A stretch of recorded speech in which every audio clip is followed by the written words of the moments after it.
Student, इस video में हम करने वाले हैं एचसीएफ एंड एलसीएम, इन दोनों को कैसे निकालते हैं। एचसीएफ क्या होता है? Highest common factor. सबसे पहले फैक्टर क्या होता है स्टूडेंट? फैक्टर वो नंबर होता है जो किसी भी नंबर से एग्जैक्टली डिवाइड हो जाए, वो उसका फैक्टर कहलाएगा। तो इसमें मैं दो एग्जांपल्स के साथ आपको समझाती हूं, तब आपको ये कॉमन टर्म अच्छे से समझ आएगी। सबसे पहले दो नंबर्स के साथ हम देखते हैं कि दो नंबर हम ले रहे हैं, मान लीजिए factor of 8 and factor of 12, इन दोनों का हमने लिया है। इनका हमें क्या निकालना है? एचसीएफ निकालना है। तो कैसे निकालेंगे स्टूडेंट? 8 का फैक्टर कितना होता है? मैंने जैसे आपको बताया कि फैक्टर क्या होते हैं, जो एग्जैक्टली किसी भी नंबर से डिवाइड हो जाए वो उसका फैक्टर कहलाता है। तो हर नंबर के दो फैक्टर होते ही होते हैं स्टूडेंट, एक तो 1 और एक वो खुद नंबर, क्योंकि 8 की टेबल में भी आता है एंड 1 की टेबल में भी हर नंबर आता है, तो इसलिए वो नंबर खुद और एक जो होता है वो सबका फैक्टर होता ही होता है। देन अगेन अब इसको स्टार्ट करते हैं। सबसे पहले हम लोवेस्ट प्राइम नंबर से स्टार्ट करेंगे जो कि आपका 2 है। तो 2 से जब हम 8 को डिवाइड करेंगे तो आपका आंसर आएगा 4। तो इसमें आ गया 0 रिमाइंडर, तो दैट मींस ये इसका फैक्टर है। तो यहां पर लिख दिया आपने 2।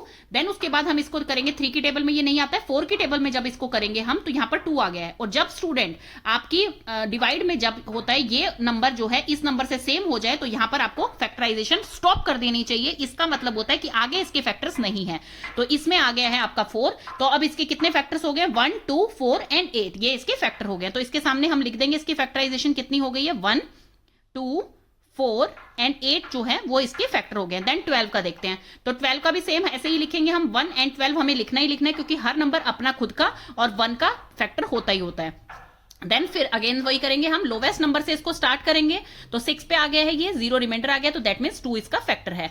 देन इसको 12 को 3 से करेंगे, 3 की टेबल में भी आता है ये, तो 4 पे आ गया है तो 0, तो दैट मींस 3 भी इसका फैक्टर है।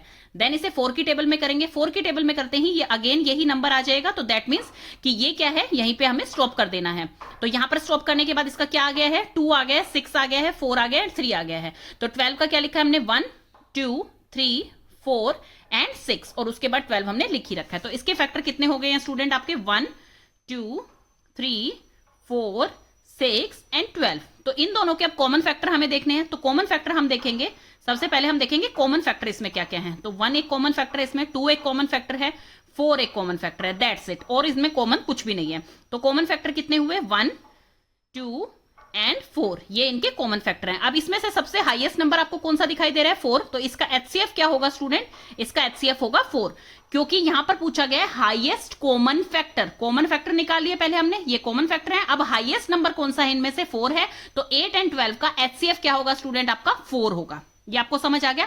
एक और एग्जांपल के साथ मैं आपको इसको समझाती हूं, जिसमें कि हम 3 नंबर्स लेंगे। अब 3 नंबर जैसे मान लीजिए हम लेते हैं, एक 6 ले लिया हमने, एक हमने 18 ले लिया और एक हमने 20 ले लिया। तो सबसे पहले 6 के फैक्टर निकालेंगे, 18 के फैक्टर निकालेंगे एंड 20 के फैक्टर निकालेंगे हम। तो सबसे पहले हमने 6 का फैक्टर निकाला। 6 को हमने सबसे पहले 1 एंड 6 तो हमें लिखना ही लिखना है, ये तो हर नंबर के दो फैक्टर तो होते ही होते हैं। देन उसके बाद इसे 2 से डिवाइड करके देखेंगे, 6 को 3 आ गया है आपका, 0 आ गया, बिल्कुल ठीक है, यहां पर 2 आ जाएगा। देन उसको अगेन 3 से करके देखेंगे हम, क्योंकि 2 के बाद 3 आता है प्राइम नंबर, तो 3 से करके देखेंगे तो वही आ गया, लेकिन ये सेम डिजिट्स हैं तो यहीं पे से स्टॉप कर देंगे। तो अब यहां पर 3 आ गया है, 1, 2, 3 एंड 6, ये इसके फैक्टर्स हैं। तो यहां पर हम लिख लेंगे 1, 2, 3 एंड 6। अब हमें 18 का निकालना है। 18 के फैक्टर कितने हैं स्टूडेंट? सबसे पहले 18 का हम ऐसे ही लिखते हैं, 1 और 18 हमें लिखना ही लिखना है। देन 2 की टेबल में 18 कहां पर आता है? आपका 9 पे आता है, तो ये हो गया, इसका 2 हो गया। देन 3 की टेबल में 18 आता है, यस आता है, क्योंकि 6 पे 3 6 18 होता है, तो 3 की टेबल में भी ये हो गया। 4 की टेबल में 18 नहीं आता है, 5 में नहीं आता है। देन अगेन 6 आ गया, तो 6 की टेबल में 18, यस, यहां पर नंबर रिपीट हो गया, तो हम यहीं पे से स्टॉप कर देंगे, क्योंकि 3 एंड 6, 3 एंड 6, तो यहां पर आ गया 6। तो इसके फैक्टर कितने हो गए हैं? 1, 2, 3, 6, 18 एंड ये 9, ये भी आपको देखना ही देखना है। अदरवाइज इससे क्या होता है ना, इन नंबर्स को हमें रिपीट नहीं करना है, बस ये ध्यान रखना है आपको। कोई भी फैक्टर का नंबर हमें रिपीट यहां पर नहीं लिखना है, क्योंकि वैलिड क्या होगा, एक ही नंबर होगा। तो इसलिए यहां पर 1 आ गया है, 2 किससे डिवाइड हुआ था? 9 से, तो 9 भी आ जाएगा यहां पर। 1, 2, 3, 6, 9 एंड 18। जब नंबर आपके रिपीट हो जाए दैट मींस इसे यहीं पर स्टॉप कर दीजिए। अब कितने नंबर आपके इंक्लूड है वो सारे आपको लिखने हैं। 2 9 सा 18 होता है, तो दैट मींस 9 2 सा भी 18 ही होता है, तो यहां पर 9 भी आएगा। तो इसके फैक्टर्स कितने हो गए? 1, 2, 3, 6, 9 एंड 18। 1, 2, 3, 6, 9 एंड 18। अब हमें निकालना है 20 का। तो 20 का हम निकालते हैं। तो 20 को सबसे पहले उसके लिख लेंगे 1 एंड 20 तो होता ही होता है। 2 की टेबल में 20 जो है 10 पे आता है, तो यहां पर 0 रिमाइंडर बच जाएगा, तो दैट मींस 2 भी इसका फैक्टर है। देन इसे 3 पे करेंगे, 3 की टेबल में ये नहीं आता है, 4 की टेबल में 20 आता है, 4 से हम 20 को करेंगे, 5 4 जा 20 होता है, तो 4 की टेबल में भी आ गया। देन 5 से इसे करेंगे, 5 से जब हम 20 को करेंगे तो आपका क्या आंसर आया है, 4 आंसर आया है, तो यहाँ पर 20 आ गया। तो जब 5 एंड 4 सेम आ गया तो यहीं पे से स्टॉप कर देंगे। तो अब हम देखेंगे 2 है, 10 है, 4 एंड 5 है, 2 आ गया है, 4 आ गया है, 5 आ गया है एंड 10 आ गया, तो ये इसके फैक्टर्स कहलाएंगे। ये आपको ध्यान रखना है स्टूडेंट, कोई भी नंबर आपको रिपीट नहीं करना है और कोई भी नंबर आपको छोड़ना नहीं है, क्योंकि 2 10 जा 20 होता है, तो 10 2 जा भी 20 ही होता है, तो इसका फैक्टर 10 भी होगा एंड 2 भी होगा। ये चीज आपको ध्यान रखनी है। 1 2 4 5 10 एंड 20, 1 2 4 5 10 एंड 20। तो अब इन तीनों में से स्टूडेंट हमें ऐसा नहीं है कि सिर्फ वो नंबर देखने हैं कि दो में कॉमन हो, नहीं, कॉमन फैक्टर का मतलब ये होता है HCF है हाईएस्ट कॉमन फैक्टर। तो अब जैसे 2 नंबर है आपके पास तो उन दोनों का कॉमन देखना है। अब आपको 3 नंबर का HCF कह रखा है, तो इन तीनों में क्या नंबर कॉमन है, इन तीनों में 1 आ रहा है, इन तीनों में 2 आ रहा है, तीनों में 3 नहीं आ रहा है, तीनों में 6 नहीं आ रहा है, तीनों में 9 और आगे कुछ नहीं आ रहा है। तो इसका HCF क्या होगा, सबसे पहले कॉमन फैक्टर इसके कौन कौन से हैं, 1 एंड 2 इसके कॉमन फैक्टर हैं। अब हाईएस्ट नंबर दोनों में से कौन सा है, 2 है, तो HCF कितना हुआ, 6 18 एंड 20 का आपका 2 हो गया, तो इसे कहा जाता है HCF। अब हम देखते हैं लोवेस्ट कॉमन मल्टीपल, मतलब एलसीएम क्या होता है, लोवेस्ट कॉमन मल्टीपल। ये हम पहले भी पढ़ चुके हैं। लोवेस्ट कॉमन मल्टीपल का मतलब क्या होता है कि जो मल्टीपल मतलब क्या होता है, फैक्टर्स तो हमने पढ़ लिए कि जो नंबर एग्जैक्टली किसी नंबर से डिवाइड हो जाता है तो उसे उसका फैक्टर कहा जाता है। मतलब कि हाईएस्ट फैक्टर कितना होता है, जो वो नंबर खुद है वो उसका हाईएस्ट फैक्टर होगा। लेकिन मल्टीपल क्या होते हैं, मल्टीपल होते हैं कि उसकी टेबल में क्या क्या आता है वो उसके मल्टीपल होंगे, और मल्टीपल में क्या होता है, वो नंबर सबसे छोटा मल्टीपल होता है। ये समझ आ गई स्टूडेंट बात आपको, कि फैक्टर जो होता है, जैसे 8 का मान लीजिए हमें फैक्टर भी निकालना है और मल्टीपल भी निकालने हैं, तो 8 का फैक्टर सबसे हाईएस्ट फैक्टर कौन सा होगा, 8 ही होगा। बाकी सारे फैक्टर 8 से छोटे ही होंगे, क्योंकि 8 से बड़ा हम कोई भी नंबर लेते हैं, 9 लेते हैं, 10 लेते हैं, उनकी टेबल में 8 नहीं आता, वो एक्जैक्टली 8 से डिवाइड नहीं हो सकता है। तो 8 में फैक्टर में क्या होता है, वो नंबर सबसे हाईएस्ट होता है। लेकिन मल्टीपल में जब हम देखते हैं, अगर हमें 8 के मल्टीपल निकालने हैं तो 8 1 जा 8 ही आता है, मतलब 8 की टेबल स्टार्ट ही 8 से होती है, तो इसका मतलब मल्टीपल वो सबसे छोटा डिजिट होगा। जो फैक्टर सबसे हाईएस्ट होगा वो ही मल्टीपल उस डिजिट का सबसे छोटा होगा। ये चीज समझ आ गई आपको। फैक्टर का मतलब होता है जब वो एग्जैक्टली डिवाइड हो जाए, मतलब वो किस किस की टेबल में आते हैं वो उसके फैक्टर होंगे। जैसे 8 के फैक्टर हमने निकाले थे, 8 का फैक्टर आपका 1 भी होगा, 2 भी होगा, 4 भी होगा और 8 होगा आपका। तो 8 के मल्टीपल कितने होंगे, 8 1 जा 8, 8 2 जा 16, 8 3 जा 24। इस तरह से 8 की टेबल इन्फिनिटी तक जा सकती है। मल्टीपल जो होते हैं वो काउंटलेस होते हैं, मतलब इन्फिनिटी तक जा सकते हैं, किसी भी नंबर से मल्टीप्लाई हो सकता है नंबर। लेकिन फैक्टर जो होते हैं वो सिर्फ उतने ही सीमित होते हैं जहां तक वो नंबर आ रहा है, बस वहीं तक आपको फैक्टर देखने हैं। समझ आ गई ये बात। तो एलसीएम क्या होता था, लोवेस्ट कॉमन मल्टीपल को एलसीएम कहा जाता है। इसका एक एग्जांपल ले लेते हैं लोवेस्ट कॉमन मल्टीपल का। मल्टीपल ऑफ 4 कितना होगा, 4 की टेबल हम लिख देंगे, यहाँ पर 4 की टेबल लिख दी। मल्टीपल ऑफ 6 कितने होंगे, 6 की टेबल लिख दी। अब कॉमन मल्टीपल कौन कौन से हैं, 4 एंड 6 में सबसे पहले 12 आ गया है आपका, 24 आ गया है, 36 आ गया है एंड सो ऑन, आगे जो भी आए। देन उसके बाद एलसीएम निकालना है, इसीलिए हमें सारे मल्टीपल्स इसके निकालने की जरूरत नहीं है। एलसीएम का मतलब होता है लोवेस्ट। अब इनमें कॉमन कौन सा है, यहां पर 12 कॉमन है, 24 कॉमन है, 36 कॉमन है, और आगे की हम इसलिए यहां पर डॉट डॉट डॉट लगा रहे हैं बिकॉज इसमें हमें लोवेस्ट नंबर देखना है, हाईएस्ट नंबर नहीं देखना है। तो लोवेस्ट कितना है इसमें 12 है, तो एलसीएम कितना हो जाएगा, 4 एंड 6 का 12 हो जाएगा। अब आपसे पूछा क्या जाता है स्टूडेंट 5th क्लास में, क्लास से स्टूडेंट आपके जो है क्वेश्चन स्टार्ट हो जाते हैं जो कि थोड़े से ट्रिकी होते हैं, तो इसलिए आपसे सीधा एलसीएम कम पूछा जाता है, आपसे एलसीएम बाय प्राइम फैक्टराइजेशन पूछा जाएगा। तो अभी हम देखते हैं कि एलसीएम बाय प्राइम फैक्टराइजेशन क्या होता है। सबसे लोवेस्ट प्राइम नंबर कौन सा होता है, 2 होता है आपका, देन 3 होता है, 5 होता है, 7 होता है, 11 होता है। इस तरह के नंबर्स को हम प्राइम नंबर कहते हैं, जो कि या तो सिर्फ अपनी ही टेबल में आए या फिर 1 से डिवाइड होते हैं, दैट्स इट, और किसी से डिवाइड नहीं होते। दैट मींस जिनके 2 ही फैक्टर होते हैं उन्हें प्राइम नंबर कहा जाता है। फैक्टराइजेशन क्या होती है, जो नंबर किसी भी नंबर से एग्जैक्टली डिवाइड हो जाता है उसे उस चीज का फैक्टर कहा जाता है। तो दोनों टर्म आपको समझ आ गई।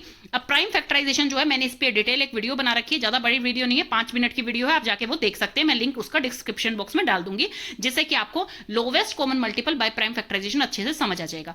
अब हम देखते हैं कि प्राइम फैक्टराइजेशन हम 2 मेथड से निकाल सकते हैं, ट्री मेथड से और डिवीजन मेथड से। तो अब मैं आपको इसकी ट्रिक बताने वाली हूं, चलिए हम निकालते हैं। फॉर एग्जांपल मैंने 2 नंबर ले लिए हैं, 2 नंबर्स कोई भी नंबर ले सकते हैं आप, 12 एंड 30 मैंने मान लो एग्जांपल के तौर पे यहां पे ले लिया है। तो इसकी हमें क्या निकालना है, LCM by prime factorization. Prime factorization से इसका हम एलसीएम निकालेंगे। तो सबसे पहले हम करेंगे 12 का, 12 का हम डिवीजन मेथड से करते हैं, 2 जो है सबसे लोवेस्ट प्राइम नंबर है तो उससे पहले डिवाइड करके हर चीज को देखते हैं, अगर नहीं होता है वो उससे डिवाइड, देन 3, देन 5, इस तरह से आप प्राइम नंबर से ही उसको डिवाइड करेंगे। तो प्राइम नंबर से सबसे लोवेस्ट प्राइम नंबर 2 है तो इसको हम डिवाइड करेंगे 6 आ जाएगा, देन अगेन 2 से करेंगे 3 आ जाएगा, देन 3 से करेंगे आपका 1 आ जाएगा। तो यहां पर ये फिनिश हो जाएगी। तो इसका प्राइम फैक्टराइजेशन 12 का क्या लिखा जाएगा, 2 इंटू 2 इंटू 3।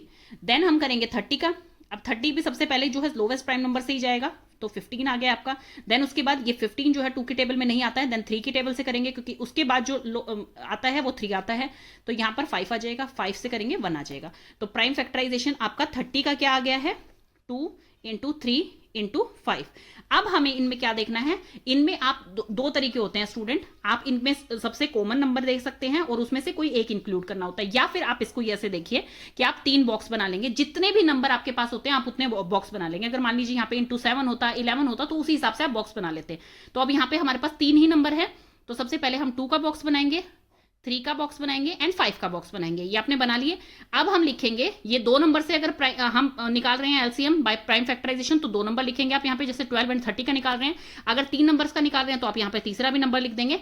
तो अभी 2 नंबर का निकाल रहे हैं तो सबसे पहले 12 में देखेंगे 2 कितने बार आ रहा है, तो 2 बार आ रहा है आपका।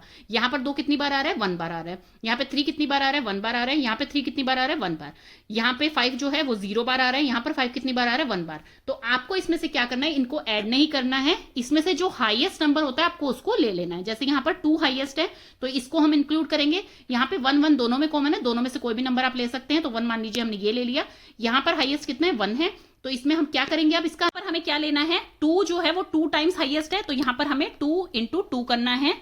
एंड 3 जो है वो 1 टाइम हाईएस्ट है तो 3 यहां पर लिखना है। एंड 5 जो है वो 1 टाइम हाईएस्ट है। मतलब कि आपको यहां पर सारे डिजिट नहीं लेने हैं, आपको जो हाईएस्ट डिजिट है वो लेना है। फॉर एग्जाम्पल इसमें 2 बार आ रहा है तो हम 2 ही लेंगे, इसका 2 इंक्लूड नहीं करेंगे। एक तो ये मेथड होता है। तो इससे भी आपका आंसर क्या आ रहा है, 60 आ रहा है। तो LCM by prime factorization of 12 and 30 क्या है, 60 आ गया है। नहीं तो आप इसमें एक और चीज कर सकते हैं, जैसे आपने इन दोनों के फैक्टराइजेशन लिख लिए तो अब हमें एलसीएम क्या होता है, लोवेस्ट कॉमन मल्टीपल। तो अब इनमें से कॉमन नंबर देखेंगे कौन सा है, 2 कॉमन है, देन 3 कॉमन है। तो अब इसमें से क्या करेंगे, 2 को एक ही बार लिखेंगे, जो कॉमन नंबर होता है उसको एक ही बार लिखते हैं। इन दोनों में से एक ही बार हमने 2 लिख लिया, एक ही बार हमने 3 लिख लिया है। अब बच कौन से नंबर गए हैं, 2 एंड 5, उनको एज इट इज रख देंगे क्योंकि वो दोनों में कॉमन नहीं है। तो भी आपका सेम ही आंसर आएगा, इस तरीके से भी आपका सेम ही आंसर आएगा। एक एग्जाम्पल मैं और लेके दिखाती हूं ताकि आपको ये अच्छे से समझ आ जाए। एक और एग्जाम्पल लेते हैं 27 एंड 42 का। तो इसको लोवेस्ट प्राइम नंबर इसका कौन सा से डिवाइड होगा, ये 2 की टेबल में 27 नहीं आता है, 3 की टेबल में 9 पे 27 आता है। 3 9 27 होता है, 3 3 9 होता है, 3 1 3 होता है। लिखेंगे कैसे, prime factorization of 27, 3 into 3 into 3। Then 42 का हम करेंगे, ये 2 की टेबल में आ जाएगा। सबसे पहले सबसे लोवेस्ट हमारा प्राइम नंबर 2 होता है तो 2 की टेबल में ये आ जाएगा 21, 21 2 42 होता है। देन ये 2 की टेबल में नहीं आएगा, 3 की टेबल में आएगा, 3 7 21 होता है। देन 7 जो है इटसेल्फ एक प्राइम नंबर है तो फिर उसको आगे डिवाइड करने की जरूरत नहीं है। तो आप यहां पर लिखेंगे prime factorization of 42 is 2 into 3 into 7।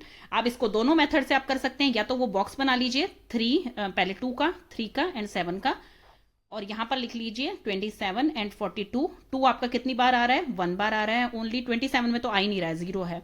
42 में 1 टाइम आ रहा है, और 3 जो है आपका 3 टाइम्स आ रहा है। यहाँ पर 3 1 टाइम आ रहा है, यहाँ पर 7 0 टाइम आ रहा है, यहाँ पर 7 1 टाइम आ रहा है। तो इसमें से हाईएस्ट कौन कौन से हैं उनको हम ऐसे कर लेंगे मार्क। तो ये हाईएस्ट नंबर हमने कर लिए, तो वही इसका क्या हो जाएगा, LCM of 27 and 42। LCM of 27 and 42, 2 हमने कितने टाइम लिखना है, 1 टाइम लिखना है। 3 हमें 3 टाइम्स लिखना है, 3 इंटू 3 इंटू 3, एंड 7 हमें 1 टाइम लिखना है। तो इसका आंसर आपका आ जाएगा 3 2 6, 6 3 18, 18 3 54, 54 7 सा आपका होता है 378। तो ये हो गया इसका एलसीएम। इसको हम इस मेथड से ना करके दूसरे मेथड से भी कर सकते हैं जो और भी इजी लगता है मुझे। तो यहाँ पर कॉमन क्या है आपका, 3 कॉमन है। तो हमने क्या किया, सबसे पहले हम कॉमन को उतारेंगे, देन उसके बाद एज इट इज 3 आ जाएगा, एज इट इज ये 3 आ जाएगा, एज इट इज ये 2 आ जाएगा, एज इट इज ये 7 आ जाएगा। मतलब कि जो कॉमन नंबर होता है उसे हमें एक ही बार इंक्लूड करना होता है, बस आपको इतना ही समझना है। तो आप क्या लिखेंगे इसमें, LCM of 27 and 42 is equal to 2 into 3 into 3 into 3 into 7 is equal to 378। तो इस तरह से आपका आंसर आ जाएगा। बिल्कुल इजी है स्टूडेंट, ये lowest common multiple by prime factorization. तो इस तरह से आप इसका आंसर निकाल सकते हैं।